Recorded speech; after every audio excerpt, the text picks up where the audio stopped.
Past ಆಗೋಗಿರೋದು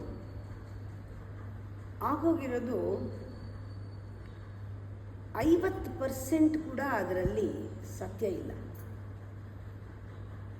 ಇಷ್ಟಾಗಿದ್ದನ್ನು ನಮ್ಮ ಮನಸ್ಸು ಅಷ್ಟು ಮಾಡಿರುತ್ತೆ. ಅದು ಅದರ ಸ್ವಭಾವ.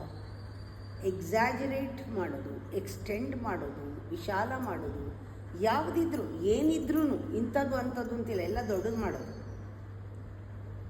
ಒಗ್ಗರಣೆ ಹಾಕ್ತಾ ಇರೋದು, ದೊಡ್ಡದು ಮಾಡ್ತಾ ಇರೋದು, ಕುಕ್ ಮಾಡೋದು ವರ್ಡ್ಸ್ನ. ಹೀಗೆ ಅಷ್ಟು ದೊಡ್ಡದು ಮಾಡುತ್ತಲ್ಲ.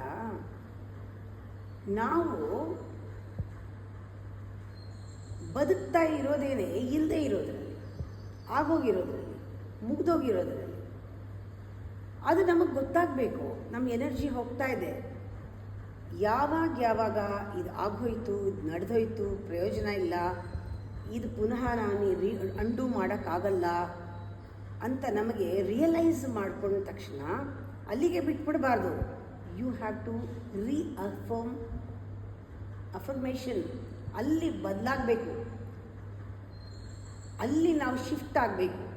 ಹೌದು, ಇವಾಗ ಅದು ಆಗೋಯ್ತು, ಇಲ್ಲ ಅನ್ನೋದು ಎಷ್ಟರ ಮಟ್ಟಿಗೆ ರಿಯಲೈಸ್ ಆಗಬೇಕು ಅಂದರೆ ಅದು ಇನ್ನೊಂದು ಸತಿ ಬರಬಾರ್ದು. ಆ ರೀತಿ ರೀಪ್ಲೇಸ್ ಮಾಡಬೇಕು. ಒಳ್ಳೆಯ ಯೋಚನೆಗಳನ್ನು ಅವ್ರ ಬಗ್ಗೆನೇ, ಅದರ ಬಗ್ಗೆನೇ ಒಳ್ಳೆಯದು ಪಾಸಿಟಿವ್ ಆಗಿ ತಕ್ಷಣ ಒಂದು ಶಿಫ್ಟ್ ಮಾಡಿ ರೀಪ್ಲೇಸ್ ಮಾಡೋದ್ರಿಂದ ನಮ್ಮ ಆ್ಯಟಿಟ್ಯೂಡ್ನಲ್ಲಿ ಒಂದು ಬದಲಾವಣೆ ಬರುತ್ತೆ.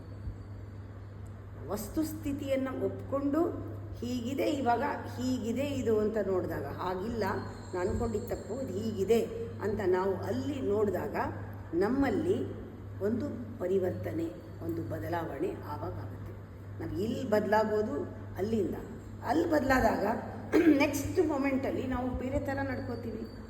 ಹೊರಗಡೆದು ಒಳಗಡೆ ಮೇಲೆ ಡಿಪೆಂಡ್ ಆಗಿದೆ, ಒಳಗಡೆದು ಹೊರಗಡೆ ಮೇಲೆ ಡಿಪೆಂಡ್ ಆಗಿದೆ.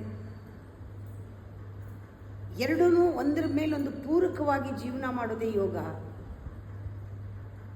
ಅದಕ್ಕೆ ನಾನು ಹೇಳ್ತಿರ್ತೀನಿ ಯಾವಾಗಲೂ, ಒಳಗಡೆ ಇದ್ದಾಗ ಬುದ್ಧನ ಥರ ಇದ್ದು ಬಿಡು, ಹೊರಗಡೆ ಬಂದಾಗ ನಾಟಕ, ಎಷ್ಟು ಪಾತ್ರಗಳು ತಗೋ, ನಾಟಕ ಮಾಡು, ಮತ್ತೆ ಒಳಗಡೆ ಹೋಗು, ಮೆಡಿಟೇಟ್.